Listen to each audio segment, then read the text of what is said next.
প্রেক্ষাগৃহের পর এবার OTT platform নেটফ্লিক্সে মুক্তি পাচ্ছে উর্বশী রাউতেলার ডাক্কু মহারাজ সিনেমা। তবে নিজের সিনেমার পোস্টার থেকে বাদ পড়েন অভিনেত্রী।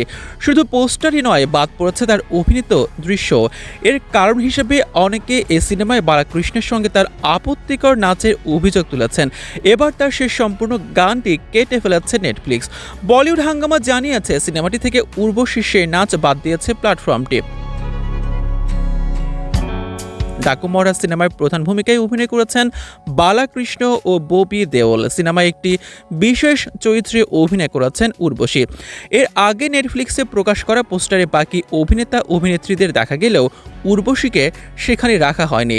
সিনেমা সমালোচকরা মনে করছেন অভিনেত্রীকে নিয়ে বিতর্কের কারণে তার অভিনীত দৃশ্যগুলো মুছে দেওয়া হয়েছে।